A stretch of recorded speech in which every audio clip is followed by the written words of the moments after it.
Good evening, guys. And we're back. Good evening, Jack. Yay.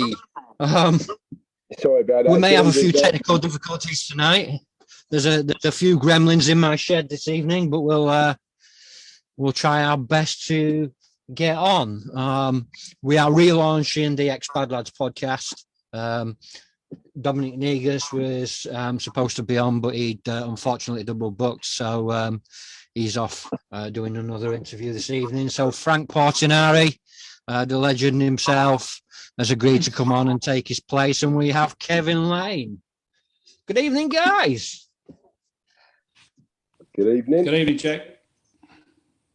How are we? All good. Yeah, thank you for having me on here. Yeah, it's good to have you.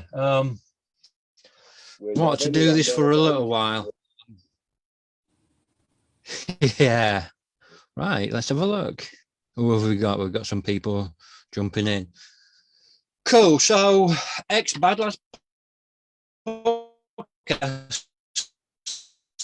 We want to do something a bit different tonight, guys. We want to talk about nearly 20 years in prison for a murder he didn't commit that he was fitted up for.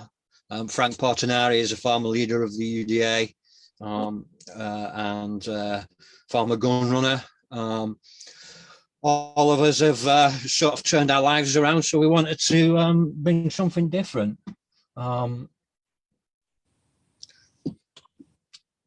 Because I don't think many people are talking about mental health anymore. And I think as guys and as, the way we've been, we sort of suffer with that, and we can suffer in silence, and I don't want that to happen.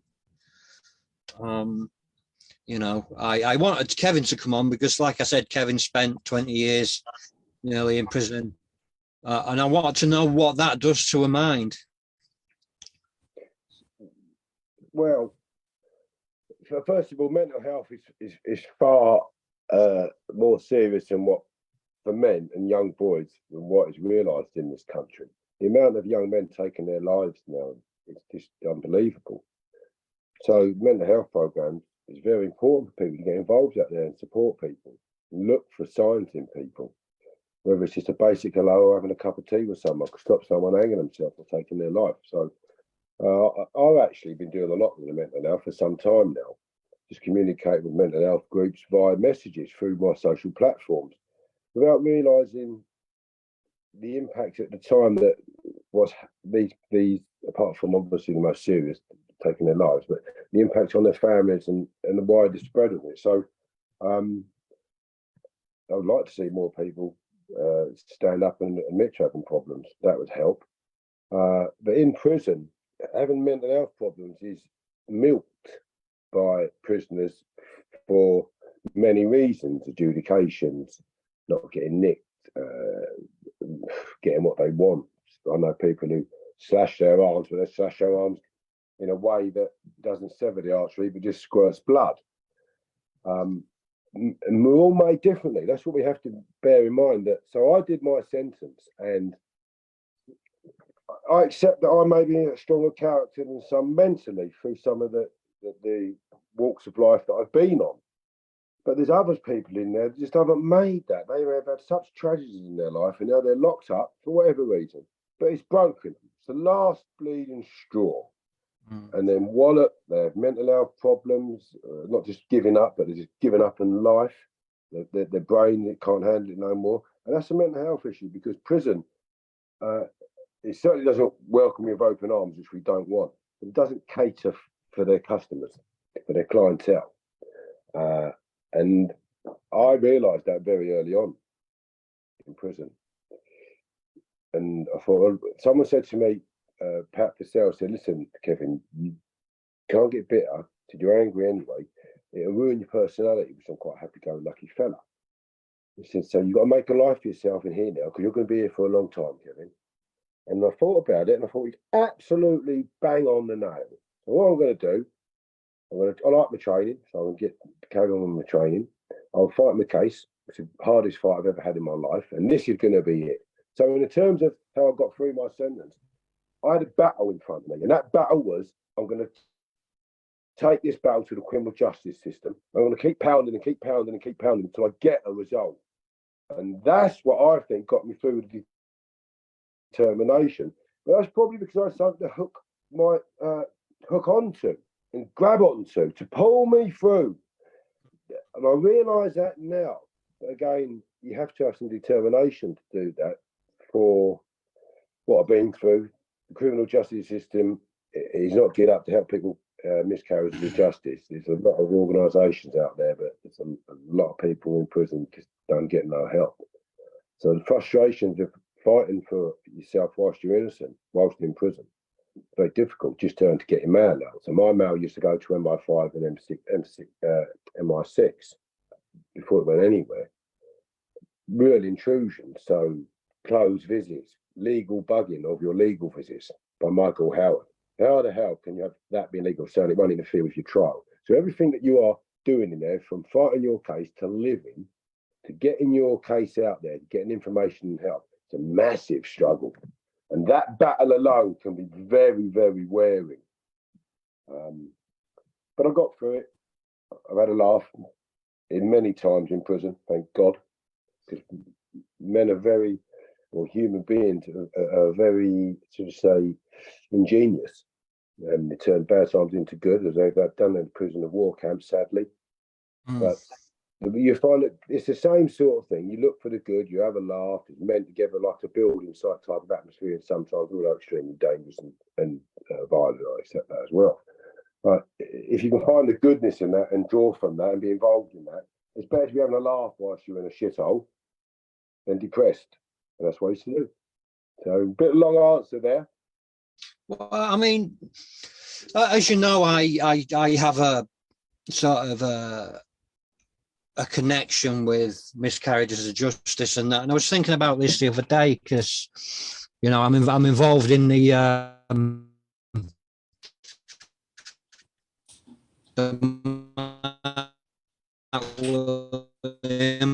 Osborne case and trying to get him out.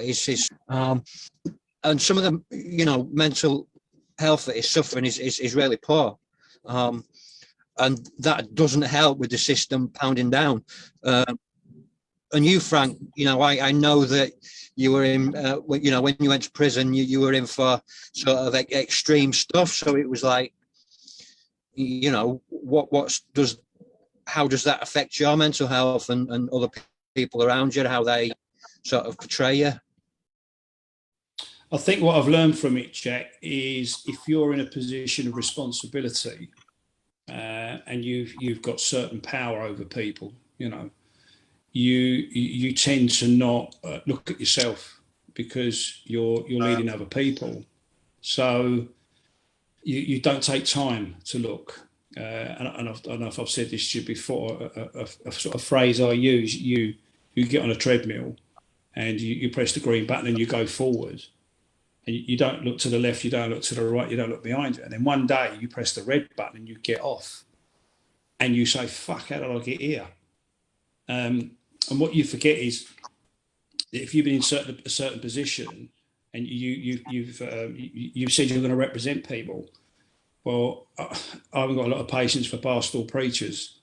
You know, if I say I'm going to do something, I'll do it. Well, once you've said you're going to do it, you've got to do it, haven't you? And then there's a lot of responsibility that goes with that, and psychological, mental, and physical. So it's only when you stop and you look back on it, you start to question yourself, and you find that if you're not careful, you've actually clouded over some of your own problems because you're so busy representing other people, looking after them. I have a chap who phones me every Sunday. He's an ex-prisoner. We were away for similar things, and he phones every Sunday, and he's got some really serious problems. He's got some very, very serious problems. But of course, what it was doing was shielding my own, because I was so busy being an ear to him. I couldn't possibly think that I had any problems myself. And when I was in prison, I was a listener. And that was a bit of a turning point for me, because you had tough men, or certainly gave the appearance they were tough men. But when you sat in a cell with them, you listened to some of the problems they had. It was unbelievable, and they were never going to disclose that on the wing, or out on the yard, and that taught me a lot. But again, I didn't actually look at myself. So some of my advice would be to me is, be great, always be a great listener to people and assist other people, but take some time to study yourself as well, because that could do you some serious damage later in life. Yeah, I agree with that, mate. I agree with that. I mean, my crime was nowhere near as sort of extreme as like whatever you were accused of, but it's like, I guess I try not to let other people's judgment sort of cloud me, but it does at times. But Kevin, you were accused of murder. Frank, you were a paramilitary, so on par with terrorism and how people see that. I think the thing is, what you get is people always wanting you to say sorry. How does that affect you still now, when people still... Sorry, we lost you there for a second, mate. Okay. Yeah. So you're saying people were trying to get you to say sorry? Yeah, I think one of the first things people want you to do is to say sorry. I think they want you to sort of show remorse, and so on. And I'm not going to do that just for show, because I think that dilutes people that are genuinely sorry, and people that have regrets. And I don't have that many regrets. And I've always said that probably the people I hurt the most were the people I cared the most about, and that was my own family. Clearly, I did not want the conflict to continue, and anything I can do to contribute for it not returning to that conflict, I always will. But I think sometimes people just want you to sit there and say sorry. I do feel a little bit strange, because Kevin didn't kill anybody, and yet done a disgustingly long sentence before it got to the stage where he was released and proven innocent. Whereas in my case, my intent was to kill people. So, there's the irony. I actually didn't, thank God, because I think that it would have been something I would have regretted, definitely. But I won't know. Did I contribute to other people's deaths? Then clearly I did. So guilt, I'm not sure. It's a conflict I wish had never happened. And I hope everybody can live in peace now. But I do know how it's impacted on people's mental health. There's no doubt about that. And that's not people just part of it. I mean, that's their families, that's their children. And even now, years later, 25 years after the peace process, people are still suffering with mental health problems. And anything I can do to help that, I certainly will. Okay. So on Yeah. Interesting.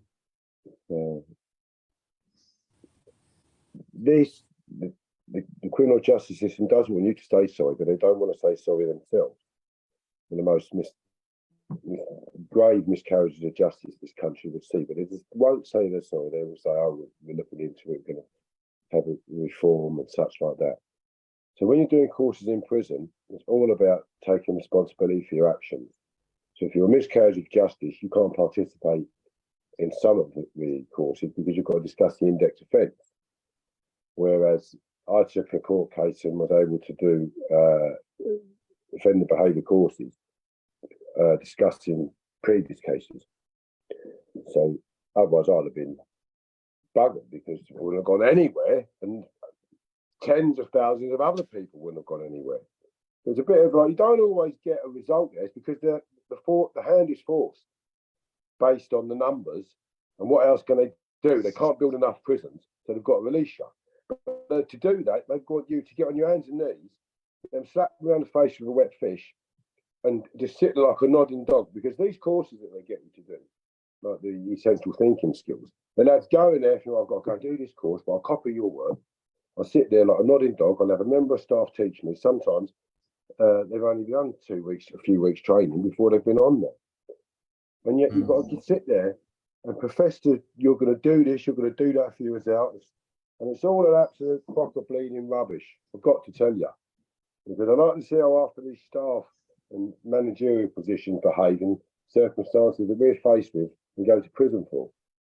And you think, you don't have to be a criminal to go to prison. You may have committed an act that is considered criminal, and therefore you will go to prison.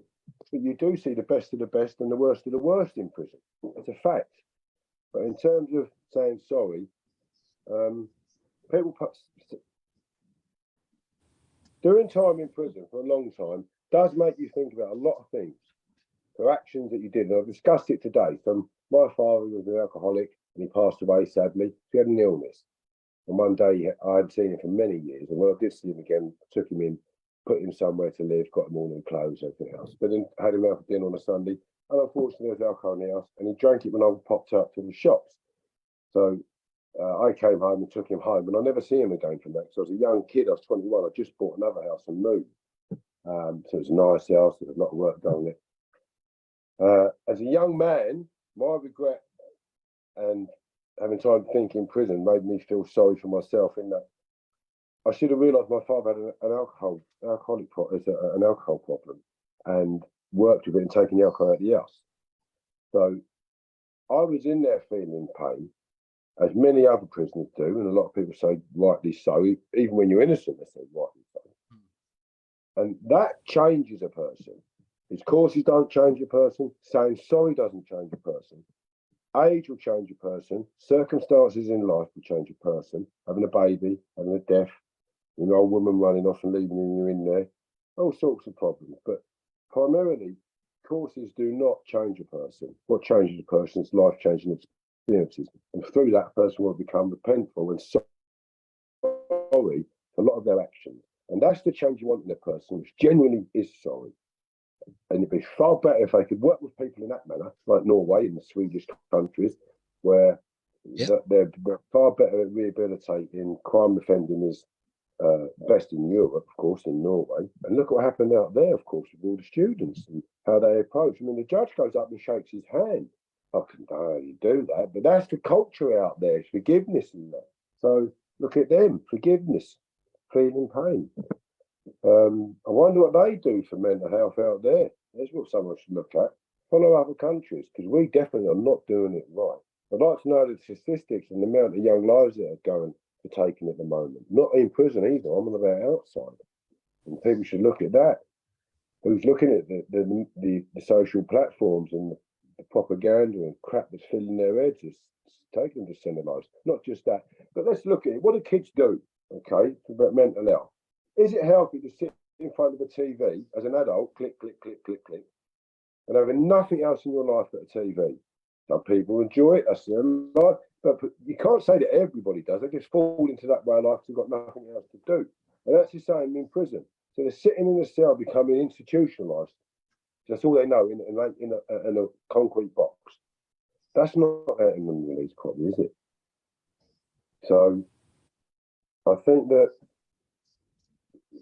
you've got to give people hope when they're in prison, and you've got to give them a chance of release. Of course, unless they're absolutely nuts and you just can't have them on the street, I accept that. But there's definitely not enough mental health issues in prison. It's all about just keeping the lid on the place, keeping people quiet. But they should give them something to do, not vegetate in a cell. Make everybody go to the gym. That'd be good for their mental health. This once a day, don't give them out monkeys if you're 78 or 80. I've seen people in prison at that age. Get them down there and walk around their yard or do something. But they've got to get out of that cell, because sitting in there vegetating is not good for your mental health over long periods of time, or even some people doing short periods. They just can't handle it. But they definitely need to do that, because they're causing mental health problems in prison. Yeah, I agree, mate. I mean, the problem is that it's not about rehabilitation anymore, is it? It's about just sort of locking people up for the crime. It's about ticking boxes and things like that. I mean, you've admitted that your behavior got worse in prison because you'd have a tear up, and because you told me before, but because you were innocent, that affected you and that made you more violent. But the statistics show that people who are miscarriages of justice explode. They just go nuts in terms of anger, and that's I did. Of course, I had a lot of that in me, and it came out when I was being threatened. But the system again, that's the deal with you. Draconian, beat you up, run on violence, not run on rehabilitation. Get in that cell, but we will wrap you up, we will zip tie you, we will spray you with pepper spray, we'll come with you with truncheons, we'll have 2 squads, so the first one can come in and have a good ruck with you, and the second will come in when they're fresh, and you can have a ruck with them and all. That's what I had.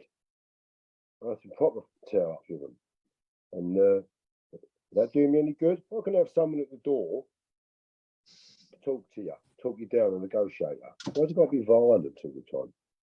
So I think we definitely need to look at it's whether they say nature or nurture. How are you nurturing people in prison with the way you treat them like that?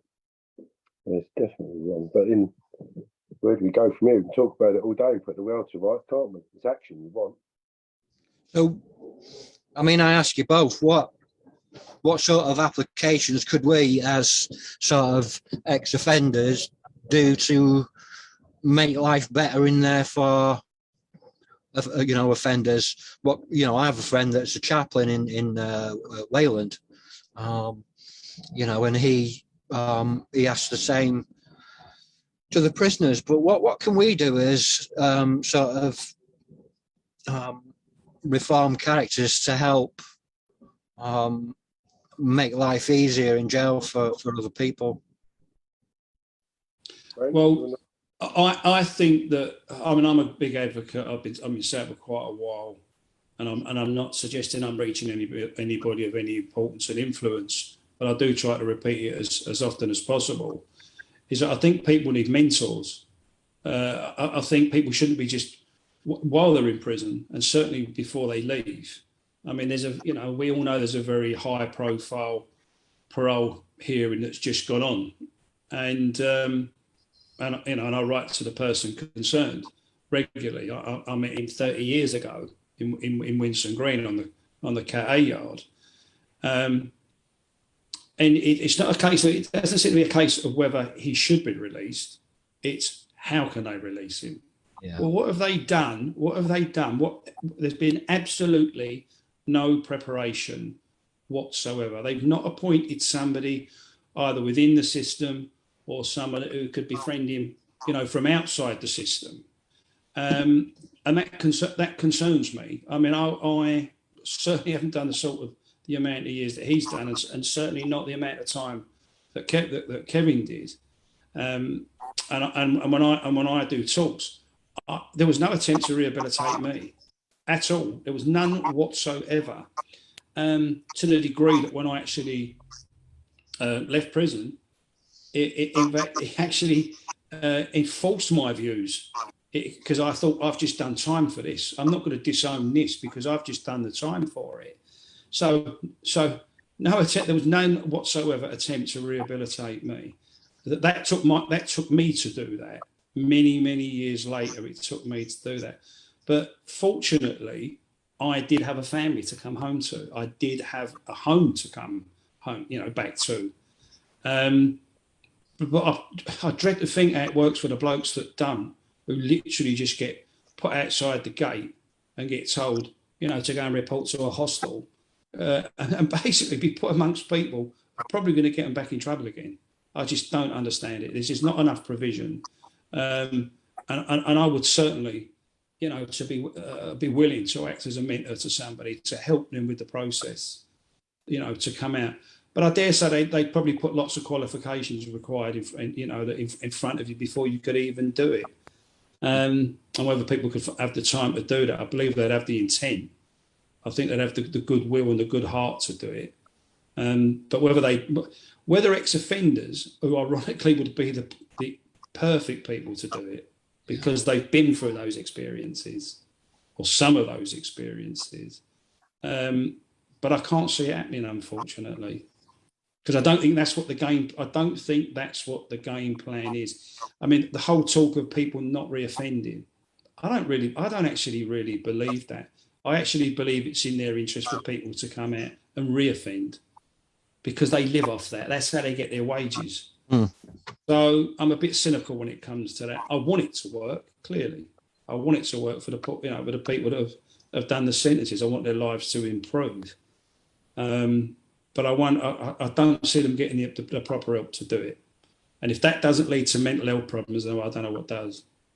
Well, I mean, it's been 20 odd years since I was in, and you know, but I needed, even when 8 years ago when I started dealing with my trauma, I needed to deal with that trauma to be able to sort of then look at education and getting trauma informed and learning to, there's a lot of kids in prison, not even kids, adults and lags and, whatever you want to call them, that are institutionalized, and they're not getting the help that they need because they're not getting the mental health help.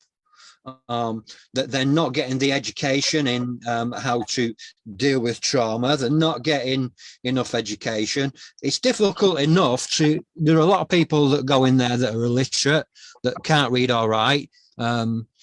I learned to do that in there. My cellmate helped me do that because I couldn't get on a course because it was all about filling in boxes, and they got more money for people doing degrees. But we need better education. We need it in mental health, in whatever. I'll tell you what I think. I think that the prison system would do far better if they had ex-prisoners on committees that were making decisions and having input. So I was asked to be on a committee with the Home Office when I was in Highdown Prison on recall. And Peter Atherton and a number of other prison directors. I remember he said to me, it's always worth giving us to say. Sometimes it's a little bit challenging, but worth listening to. So if they listen to us, when many prisons got a lot of good ideas, and if they could have an input into matters within the prison, even down to incentives or punishing people and that, I think that you'd have a change then. You're not really going to get someone fighting for your corner that knows it with white collar. They see it, and some see it in a different light.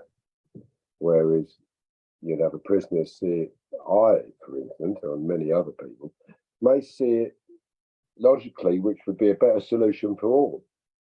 To stop that person getting in trouble in prison with mental health or violence or drink or drugs, having something to hold on to. But when you break the family ties by cutting families off, making them travel hundreds of miles, sometimes days travelling, sometimes more, access to your family via phones, or I mean, a lot of sales now, but then there's having the money to do it, so that's a strain on the outside family. It's matters like that cause massive stress. Not having conjugal visits. It isn't about giving someone his leg over or her leg over. It's about maintaining stability in that person. And that stability is having a rock. And that woman needs that rock, or that man needs that rock outside. And they need to come together and hold and unite, because they're starved of love and affection. So having that bit of affection once in a while for the kids to see their parents, whatever, it would do so much better than what they do at the moment. And they were looking at conjugal visits in about 2004, 2006. A big committee went to America. I remember them coming into Whitehall, and one of the governors told me he was going. I said, you won't be getting anything in that area in England for a long time. So I do think you should have someone on the committee who has a bit to say. I think you should reduce the sentences. Absolutely. I've had armed robbers, pals of mine, a long time ago, done a bit of porridge, learned the trade, which is, you might have 15 people in a paint shop. You'll have 1,200 people in Nick. You have 15 people in a brick shop. They used to have massive workshops. Get in here, And then workshops should be producing something, and you learn the trade when you go into the workshop what you're producing, whether it's joinery or machinery or something, but something someone can do, even down to preparing frames for building sites and putting them together and painting them, whatever. They're learning the trade. You give someone an option, and they're going to work and they're earning the money each day, so they're not spending it on drugs. When they brought in the IEP level, incentive earnings privilege, that caused more drugs in the prison system than ever. Because before, if I had money, you wanted a can of, here's a can of tomatoes, Jack, or whatever, and then all of a sudden the drugs came in. Mm-hmm. Then they stopped it. They said, right, you're going to have £2.50 this week on basic. You're going to have £7.50, and you're going to have a tenner. But you've got to choose between phoning your family, getting a canteen, getting a tub of washing powder or some tea bags or something, and you've got no money to do it. What do? Well, I used to send money to people, okay? Other people, no problem. I'll get a gram of heroin, or we'll sell some of this bleeding other stuff they smoke. I forget what it's called. That's come off my head. Spice. What? Spice, that's it. And then the prison just changed. Bloody so many people on the gear. And of course, with that goes a lot of other things. So I think they need to look at what they're doing by take the TVs away, have limited on the time. If you're up to 11 o'clock because you're going to work the next day, you want to watch something, it's being taped that evening, you can watch it tomorrow night. Right? You can just go into a channel. But you're going up for work, and the weekend, it'll be on till bleeding whatever time, But come Sunday night, it's going off at 11 again. And you've got people in there at the minute who are just sleeping away through birds, taking loads of pills, loads of drugs, whatever, and sleeping it through. They haven't got to go to work, so they haven't got to work for them. So they stay in bed all the time. What do people do when they're depressed? They sleep. They don't work out yet. So I think if you had a bit of input from people, shorter sentences, they can do activities in the cell, such as you don't have a telly. Like I say, I don't have a telly for preference, but days when people used to play cards and Scrabble and learn to read and do all sorts of stuff in the cell, because you've got nothing else to do but occupy yourself. The brain is far more functional and survives better when it's busy thinking. Yep. Not sitting there vegetating watching the TV. So they're giving people 35, 40 years, 20 years, these young kids, for 20 years, these kids are going to be watching telly and playing PlayStation. Is it too easy? Not good for anyone. Is it too easy now? Have they made it too easy? Very violent in there, extremely violent. Your fellow interns aren't what they used to be. Now they put boiling hot water on people's feet to get people to send money to their families, to send them money and all sorts of stuff, robbing them for trainers and stuff, which wouldn't have gone on. It didn't go on when I was in there. And I got recalled to that system. I thought, my God, what am I coming into? So it's not easy like that. It's easy for the lads that are in that way of life and doing sod all, they're dealing drugs, and they got pals in there. It's not good. Yeah, I mean, I spoke to people that you said, like, want to get locked up just so they could go spend time with the mates. And they'd work out, well, if I go and do this is about the time that I'm going to get. So, and that's about as much freedom as I want to give at this minute. And they would commit a crime so they could get sent away with the mates. Look, they're at home. The mums and dads or whoever them's giving them aggravation for not working. You're smoking that stuff. I can smell it. You're doing this, you're doing that. You're up to no good. Where are you getting your money from? So they get a bit of bird. They get in there with their mates, like they say. They think, great, I'm going to go home in a little while, break from the parents. I'll earn a few quid while I'm in there serving up. I'll get more money in here than I am out here at the minute. And I might get nicked by the staff, but what's that? Nothing. So it's easy for a lot of people when it becomes a way of life.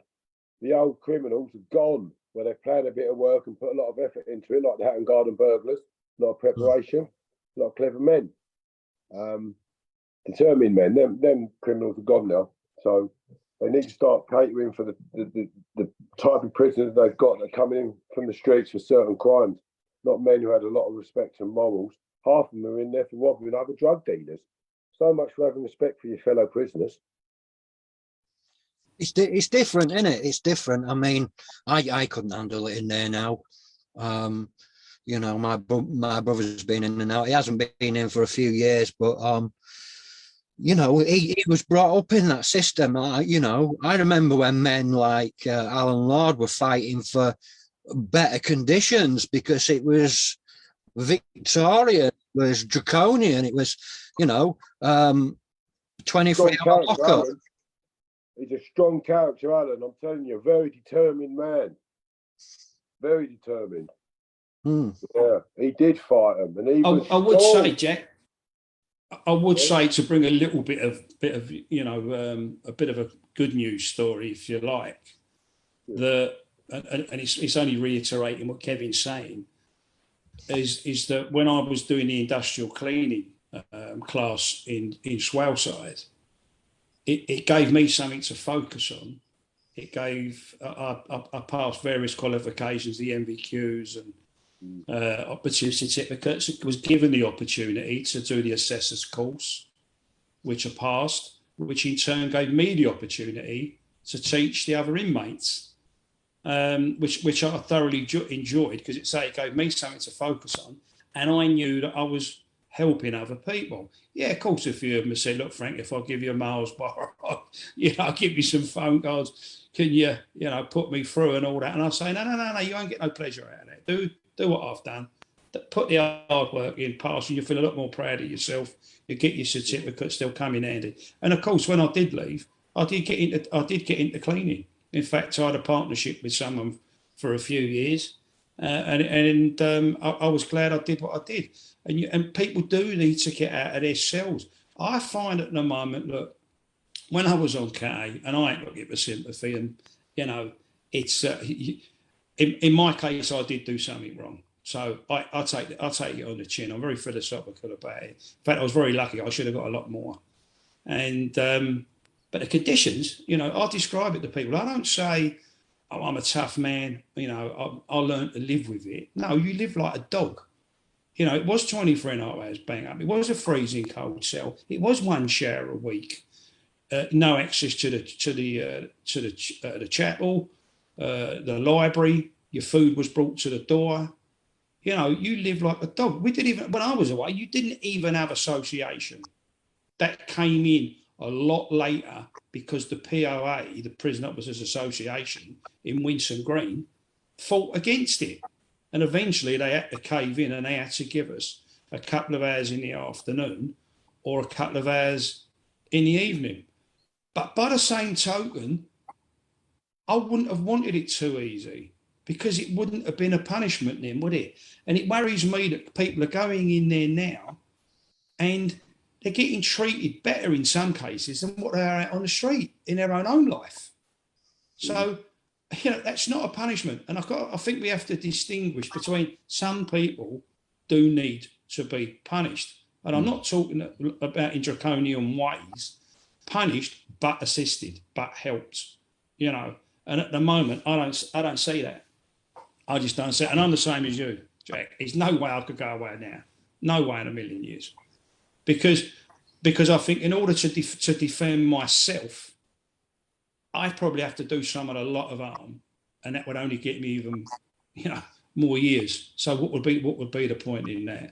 So any young people I spoke to today, I would say have a very serious think about what you do. If you do go in there, at least do the best you can for yourself. And as I say, through that listening, I met some people, very, very clever people that had done so. You could say they can't be that clever because they got caught. But you know what I mean when I say that. There were some clever people there. Do you know they couldn't write a letter to their wives or their family? And when I was a listener, they used to sit and cry in front of me because they couldn't put a pen to paper. And the amount of letters, even Valentine's Day, situations like that. Frank, would you write me a little poem to send to my wife? And I thought that was so sad, so sad. And I remember the time a bloke opposite me, I'd been in there a couple of nights before listening to his story, and I can't remember which one it was. He had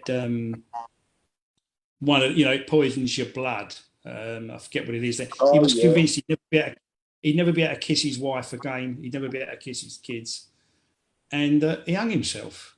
And that haunted me for days and days. It absolutely haunted me that a man got to that stage. And I remember being asked, did I, because I used to spend so much time with him, did I want a counsellor to speak to me? You don't say yes, do you, when you're in prison with other blokes? You say, no, I'm all right, I'm okay, because you don't want to show any weakness in you. But I'll tell you what, it did affect me. And in hindsight, I probably should have spoken to a counsellor. But, I'm wiser now. And that's why I say I think we should be in a position to go and talk to these young fellas or women and say to them, look, this is avoidable. You can avoid this. And you can have some aspirations in life and you can improve your life. But, whether that opportunity is ever given, as I say, to offer people mentors, I'm not so sure, to be honest.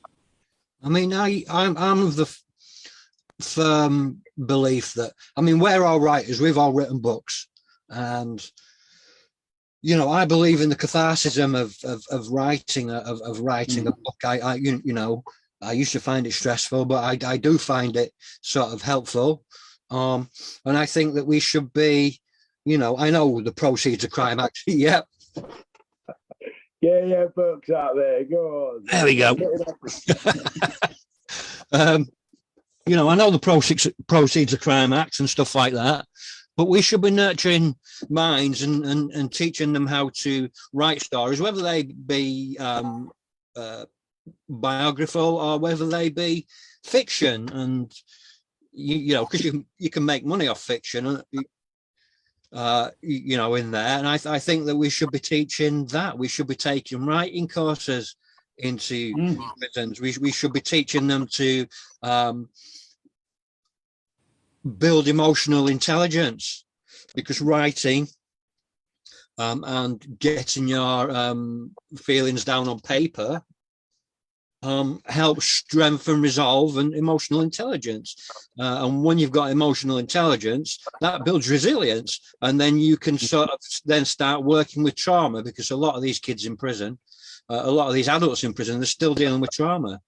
Can I just ask you, so people should give this some thought. I think that's excellent what you said. Emotion, people should be punished with love. I agree with that. Not beating kids up, punish them with love, make them with bad pain when you see you upset. That's the best cure. My kids, that's what that was, and it worked. But what people don't think about is what research has been done, current research, into locking people up for long periods of time in a concrete box, how they live now in prison. How long has the research been estimated that a person will last before he starts acting differently and having psychological defects? That is what they should be looking at, because at the moment they're saying, I'm going to lock you up for 40 years. And people do come home after 40 years. But we're going to put you back out on the street. What are they releasing into the street? What type of person? And how much management that person will need? And I'm not talking of Charlie here, okay? Charlie's got a good support network, but there's a lot of people out there that haven't. And they are the ones who go straight back into prison. So if they didn't lock people up for such long periods of time, I'm not just talking about weekly, I'm talking about yearly. And most people will likely list to reoffend are lifers. And those are the ones that are doing 12 and 14 years back then.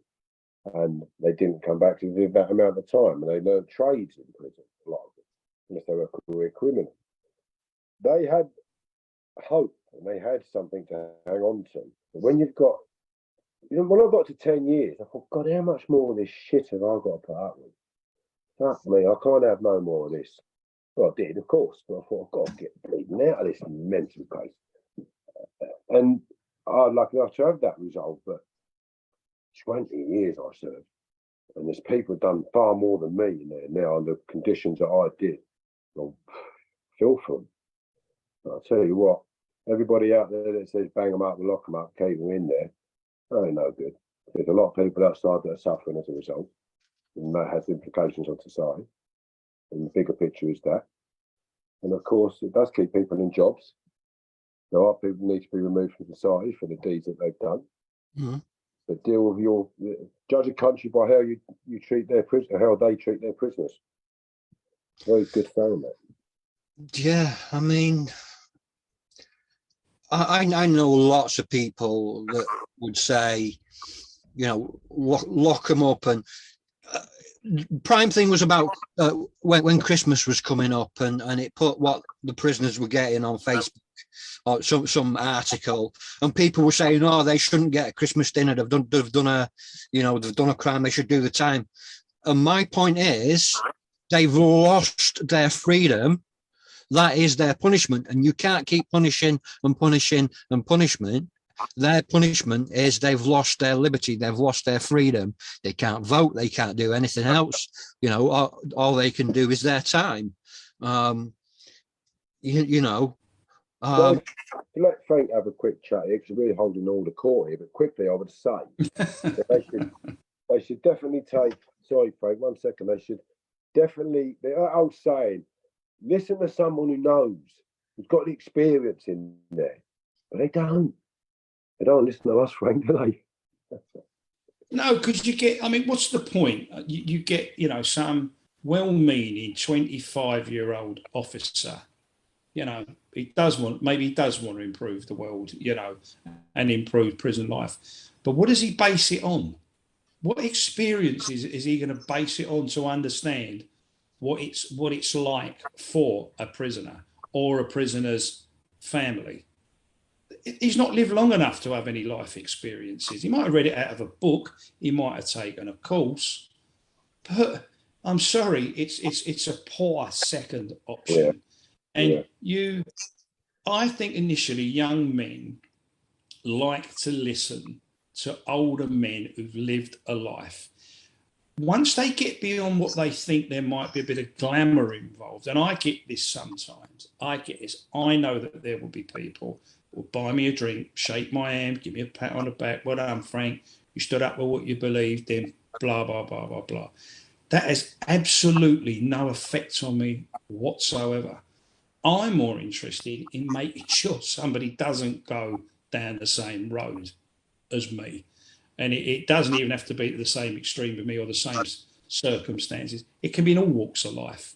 You can take your job too seriously. You can take your jobs to extremes. You can push people out of the way to get to the top of where you want to be, and not be concerned about how it impacts on other people's life, and eventually even your own life. Because if you strive too much to do well in your career, you may be unconsciously turning your back on your family. Maybe you're not giving them enough time because you're so busy trying to earn more money and provide for them. So you've got to get the balance right. And I think that's what it is. That's what it's like in prison. You've got to get the balance right. And I think there's got to be far more distinction made between those in prison who do want to change their offending behaviour and give them the opportunities. Because putting them in with people who've got absolutely no intention of turning their lives around, I don't see how that's going to work. I just think that just puts more obstacles in those people's way. And, I met all kinds of people in prison. Was I judgmental before I went in? Yeah, of course I was. Very judgmental. Once I discovered people have, everyone's got their own story, their own life story, and I listened to the circumstances of how they actually got into prison, 9 out of 10 of them should never have been in there. They shouldn't. There were so many things along the way that could have been done that would have prevented them going into prison. It just doesn't seem to get spoken about. People don't want to listen to it. And I give you credit, Jack, because you do your podcast, and if it gets people thinking, if it makes people become more active, very similar to when I was doing my own podcast. The idea was to give people a voice, people that don't normally get listened to, and if social media is their way of doing it or podcast is their way of doing it, and I think that's what we can do collectively at the moment, is keep plodding on and keep saying it, and keep spreading that message. But whether we'll ever reach the powers that be, I don't know. How many great reformers are there around? Can you name many great prison reformers? I can't personally. I mean, you might be a bit closer to it, Kevin. In more recent terms than me, but not too many spring to mind. No, I don't. I was just thinking then, prison reform should be trusted, but It's difficult. I can't think of that at the moment. Is there an MP that you can think of? I can't personally. Yeah, Maybe there is. Maybe there's been MPs that have lobbied and campaigned for miscarriages of justice. Thank God for them. I mean, Alistair Burt, he campaigned for me. Other MPs did. I've written to Jeremy Corbyn. I've written to so many MPs. I used to write to Lord Botham, Lord Ramsbottom, should I say. He campaigned for me, or he raised questions for me and spread the word about my case. So, yeah, I'm lucky for that. But we won't see no change in the government's policy until you get a liberal government or someone who's got a little bit of a liberal mind in terms of how we contain our prisoners. Yeah. And what that does to society. And they will look at it economically and the cost of everything we've discussed now, mental health issues of violence and repetitive crime. They will look at that and think, well, hold on. They may have had some interest in another country. They may have visited another country, maybe in other prisons. And say, well, listen, we are doing it wrong. Why don't we have a little go and try a couple of test prisons and see how that goes and see which ones work? Yeah. Just run that. Look, we're going to have a model. So they opened up Loudon Grange, didn't they? It was a private prison test, everyone wanted to get there, the new way of treating prisoners, blah, blah, blah. They probably did have a lot more better behaved prisoners there, but they were doing shorter sentences going home. We were implementing those privileges into the long-term prisoners. That kept them quiet, of course, because they're frightened of losing some of their PlayStations, some of them, but their TVs. 30 years wrapped round you. Christ, you shouldn't get sick of playing that or watching telly. Whereas if you'd have had an old Victorian prison slopping out, which I've done, and you've done, Frank, tea in the diesel tea, tipped at your door, food put on the floor, unless you go down to the server and get it. But like you say, when you've done a bit of bird like that, your days are long. You have got prison sheets that have got holes in them and cockroaches crawling over your face at night, which I've had, and you may have had, Frank.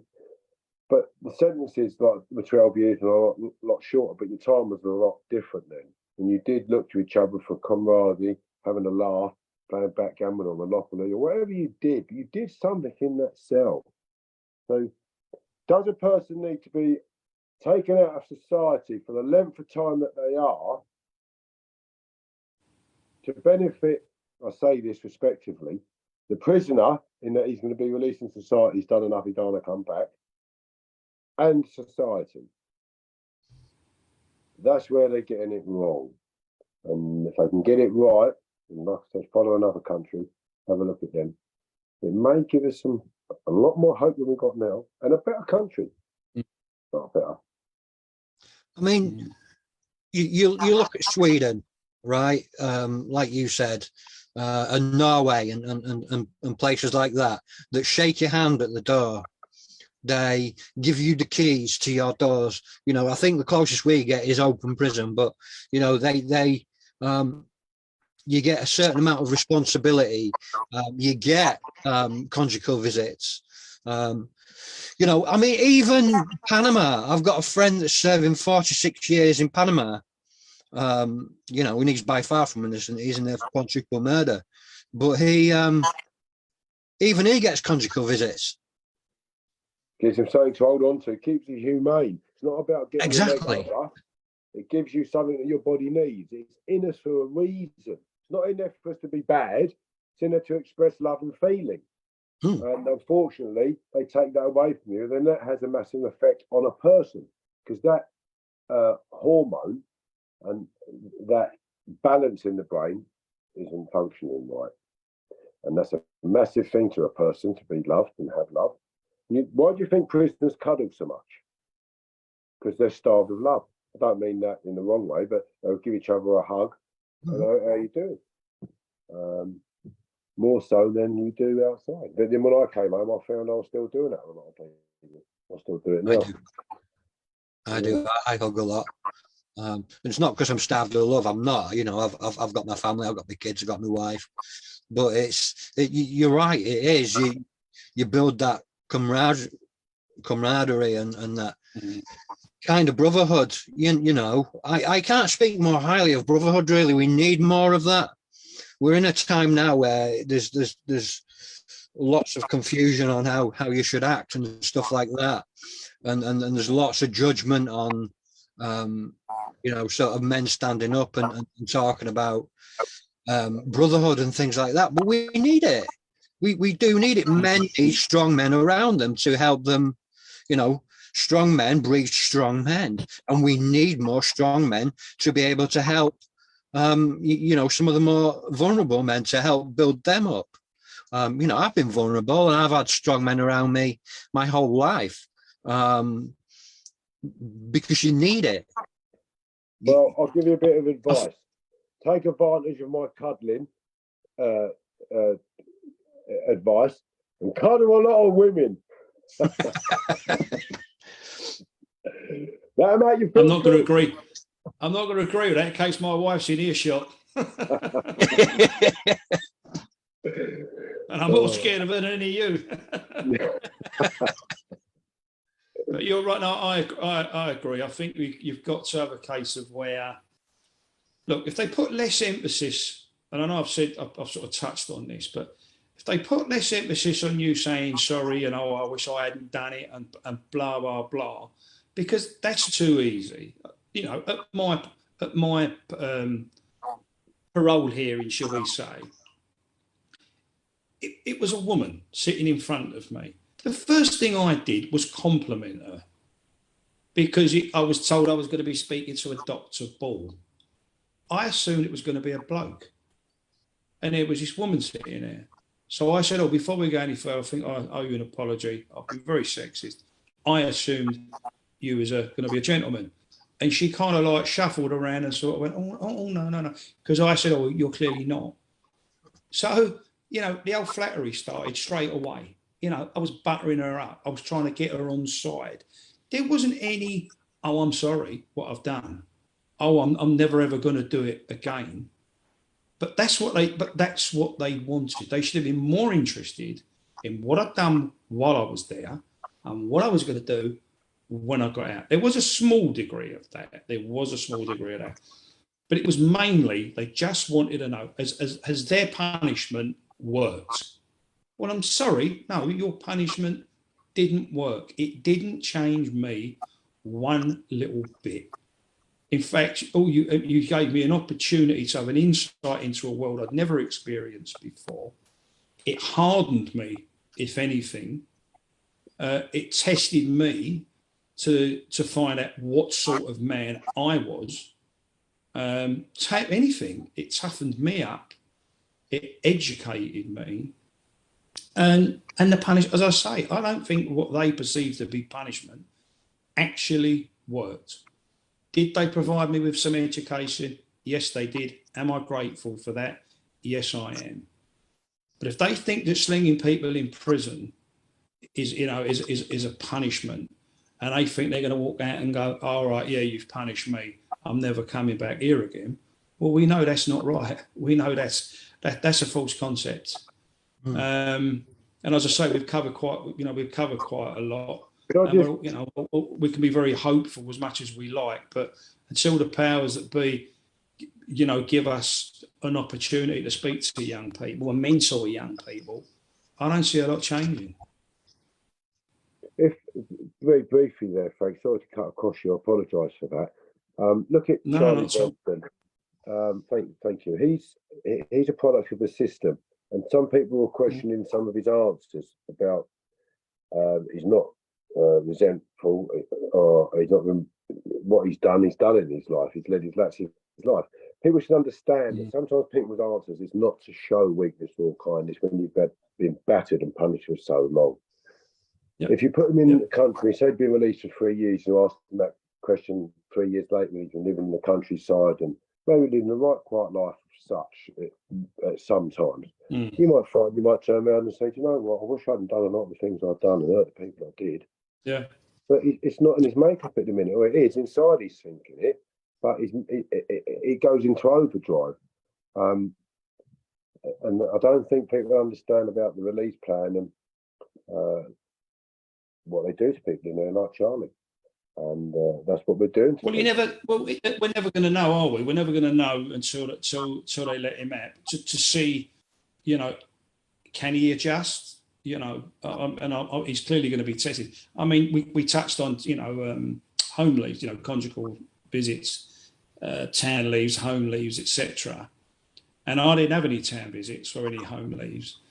And to be perfectly honest, I'm actually quite glad, because that would have given me a taste of normality, and it wouldn't have lasted very long.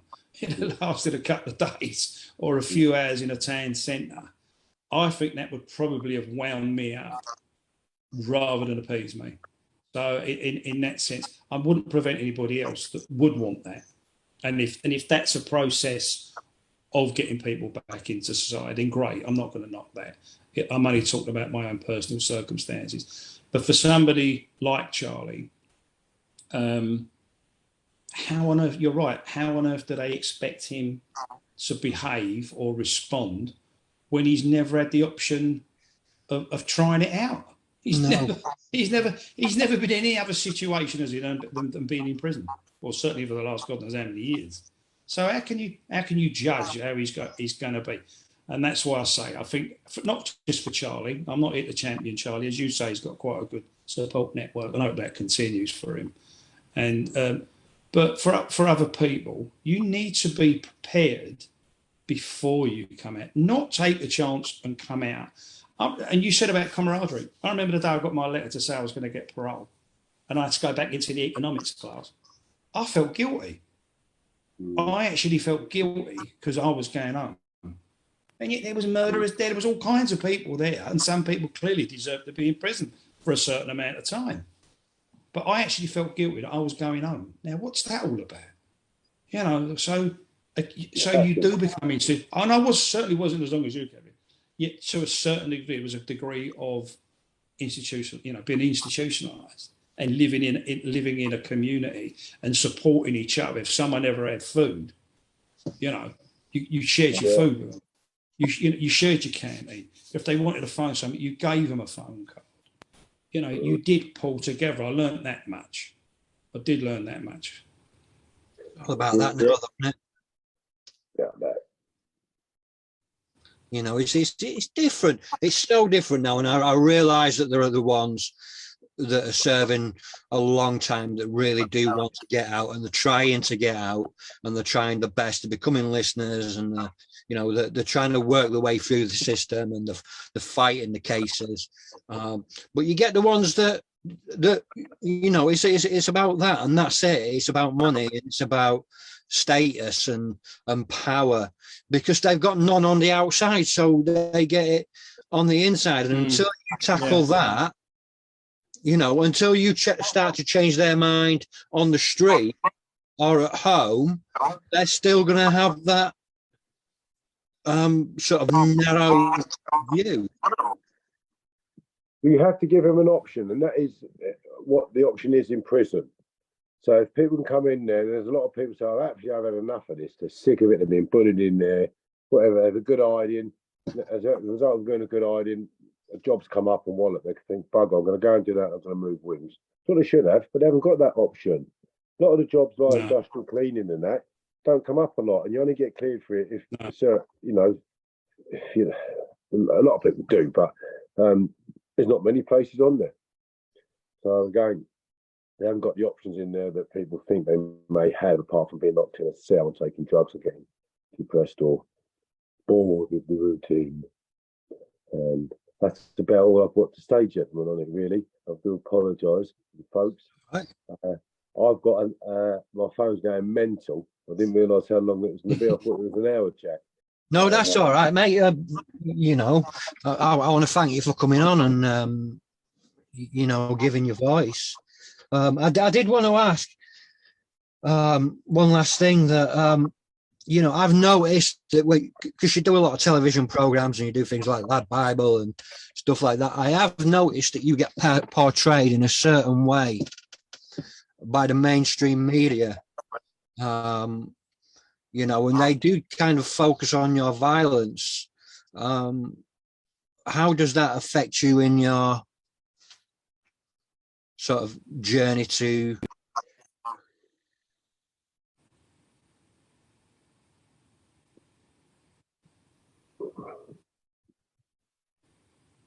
frozen. Right. So how does it? Right.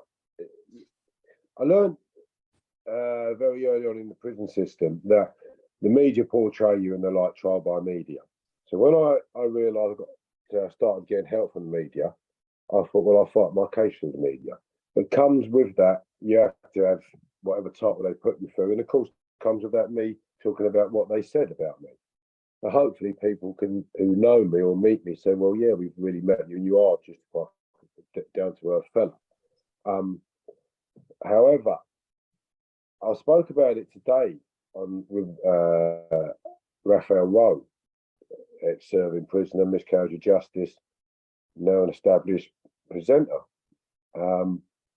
And I said, the thing is, I didn't know about who was who in the underworld. I come from a village. I knew who was the cookies in the village, tough cookies, but stuff like that. And in other towns and that, little places around us. But I didn't know anything about crime families or anything. And I met a girl whose family were quite notorious and well known at a security company. And from there, like working the door and went off. But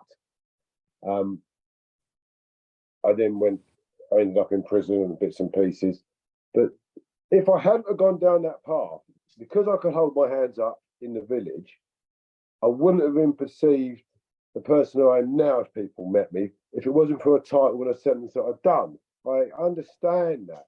But when people meet me and they find out if they don't know me already, through being, friends and that, they're absolutely shocked. I said, this would never think it of you, Kevin. You just don't come across like that at all. And you behave in a manner that is really friendly. And that is me. It isn't me just giving you that. You know that, Jack and Frank. It is me. And I love going out. I said to Jack, I said to Raphael today, if I had a camera on my shoulder and you film me, the amount of people I interact with, as I'm walking along the road, getting into the car, I have a few words with someone over something quite innocently, a little chip laugh and such, man, woman, all shapes and sizes. It's a blimey, that bloke just goes about and he wants a good time and enjoy life. Not what they say. So the violent side of things gets portrayed badly. It does have an effect on my life, especially with probation and that. But there's millions of people out there in society, millions of them, that would commit an act of violence for whatever reason they consider appropriate in the defence of their children or whatever, or their wife or burglar or whatever. But if I do it because of my conviction, I'm dangerous. If it wasn't me who got arrested for common assault, I wouldn't have gone to prison for 18 and a half months.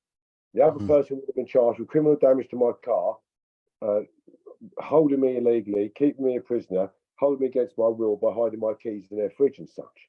They were drunk. As a result of that, it caused a lot of damage to my vehicle and all sorts of things, which is, I've got the video evidence, and although I got arrested for it, I got arrested because I threw my ex-partner on the 5th occasion. 4 other occasions, I put my arms around and put her indoors. But after the damage to my car and I threw her, I got charged. All of that stuff of being drunk and body cameras swearing at the old bill and all that mentalness was withheld. What happened? Common assault, bang, straight back to prison. Because I'm considered a violent man. And so when you go into civil courts, well, that's a criminal court, but such as, say, access to your child, that gets used against you. I remember a judge says to me, just because Mr. Lane is a convicted contract killer, it doesn't mean he isn't a good father. Fair play to you. But you still have Kafka saying, you've got to have a year's investigation. And you say, well, what for? I've seen my son right up to this point. Why do you need an investigation? But my conviction. And I didn't see my son for a year as a result of that. If it had been Joe Bloggs, there's no evidence of me harming my son. There was nothing like that. It was a dispute with my partner because I called her something and swore at her. Yeah.